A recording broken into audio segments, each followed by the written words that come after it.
नमस्कार छात्रों। आज मैं आपको कक्षा 9वीं विषय हिंदी हिंदी विषय में आज मैं आपको कहानी लेखन के बारे में मैं आपको ज्यादा जानकारी देता हूं। तो कहानी लिखते समय कौन सी बातें हमें ध्यान में रखनी चाहिए छात्रों? तो प्रश्न पत्रिका में कृति पत्रिका में प्रश्न 5वां और उसमें से तीसरा जो आंकड़ा है उसमें मुद्दों के आधार पर कहानी लिखनी होती है। कहानी लगभग 70 से 80 शब्दों में लिखकर उसे उचित शीर्षक देना आवश्यक है। अब कहानी के लेखन के लिए 5 अंक होते हैं। कहानी बहुधा मुद्दों के आधार पर लिखने के लिए कहा जाता है।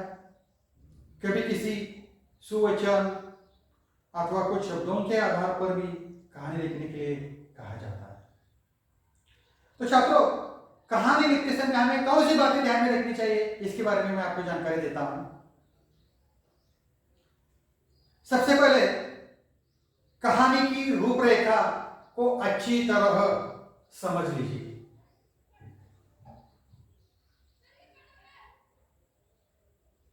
उसके बाद रूपरेखा का विस्तार करना चाहिए। जैसे कहानी के प्रत्येक संकेत का क्रम से विस्तार करना चाहिए। कहानी के स्थान, पात्र आदि के नाम दीजिए। जो घटना हो उसका संक्षेप में वर्णन कीजिए। पात्रों की बातचीत को संवाद के रूप में लिखिए। और एक बात महत्वपूर्ण बात यह है कि कहानी भूतकाल में लिखनी चाहिए।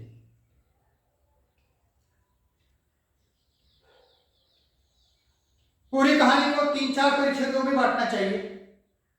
लिखावट में विराम चिन्हों का उचित प्रयोग करना चाहिए। कहानी के मुख्य पात्र, प्रसंग या संदेश को ध्यान में रखकर छोटा सा उस कहानी को शीर्षक देना चाहिए। कहानी की लिखावट स्वच्छ और सुंदर होनी चाहिए। लिखने के बाद पूरी कहानी एक बार पढ़ लेनी चाहिए। देखो छात्रों, और कुछ बातें बताता हूं।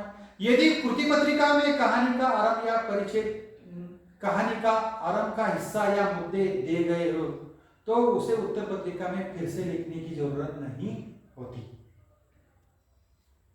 कहानी का नमूना मैं आपको एक बताता हूं। परिचय लिखने के लिए कैसे पूछे जाते हैं, कहानी का नमूना बताता हूं।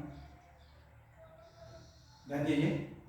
एक कौवा और एक हंस, एक कौवा और एक हंस, डैश, दोनों में मित्रता, डैश, दोनों का आकाश में उड़ना, डैश, सड़क से एक ग्वालों को दधी पात्र लेकर गुजरते हुए देखना, डैश, कौवे का हंस से दही खाने के लिए साथ चलने का आग्रह, डैश, हंस का इनकार, डैश, कौवे का हंस को फुसलाकर साथ में ले जाना, डैश, कौवे का चोंच नचा नचा कर दही का स्वाद लेना, डैश, हंस का बैठा रहना, उसके आगे डैश, आहट पाकर कौवे का उड़ जाना, डैश, हंस का पकड़ जाना, डैश, अंत में परिणाम।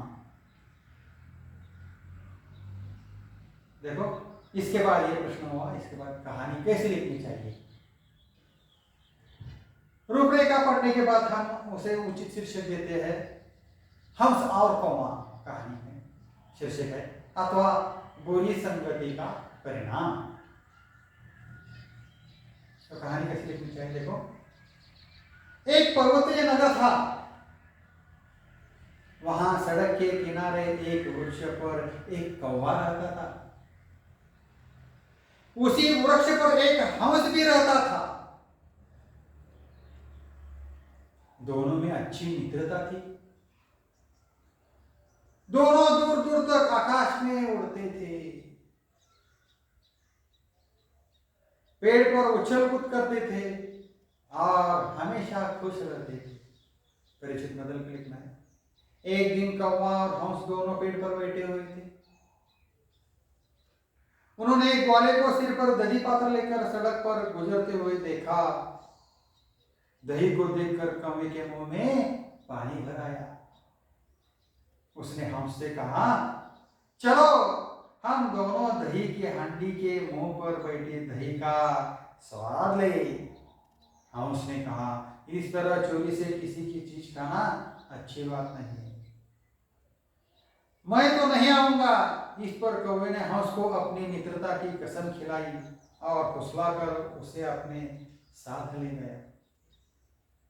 कौवा अपनी चोंच मटका मटका कर दही का स्वाद लेने लगा, जबकि हंस हांडी पर चुपचाप बैठा रहा। अचानक ग्वाले की हांडी पर किसी के होने की भनक लगी। उसने एक हाथ से हांडी कसकर पकड़ी और अपना दूसरा हाथ ऊपर उठाकर वह टटोलने लगा। आहट पाते ही कौवा फौरन उड़ गया और हंस ग्वाले की पकड़ में आ गया। क्रोधित ग्वाले ने हंस को मार डाला। हंस ने दुष्ट कौवे की संगति की, इसलिए उसे जान से हाथ धोना पड़ा। छात्रों, उसके बाद और एक मैं कहानी का नमूना मैं आपको बताता हूं। प्रश्न ऐसा है, गांव में स्वच्छता का अभाव होना, अस्वच्छता के कारण हुई बीमारियां, नवयुवक दल द्वारा अभियान चलाना, गांव स्वच्छ और स्वस्थ होना, गांव को स्वच्छ ग्राम पुरस्कार मिलना, स्वच्छता का उपक्रम दूसरे गांवों तक फैलाना। पहले हमें इस कहानी के लिए लेकर मुद्दे जो है उस पर हमें शीर्षक ये लिखना है, रामनगर को मिला स्वच्छ ग्राम का पुरस्कार, शीर्षक है। उसके बाद ये लिखना है, रामनगर में कूड़ा करकट जमा करने की कोई व्यवस्था नहीं थी। लोग अक्सर अपने घरों का कूड़ा करकट बाहर फेंक दिया करते थे।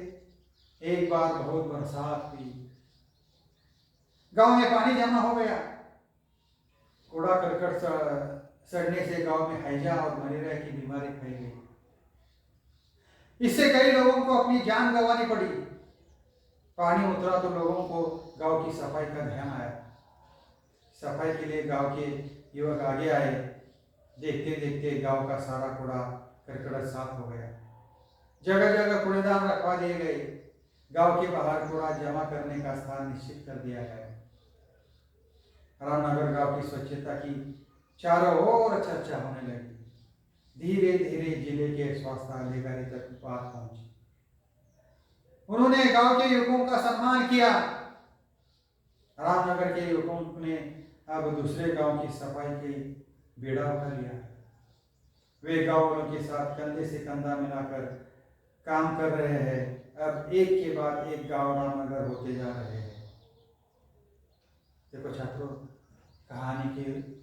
दो कहानी के बारे में मैंने आपको जानकारी दी है, कहानी कैसे लिखनी चाहिए। और यहाँ मैं ठहरता हूँ। धन्यवाद।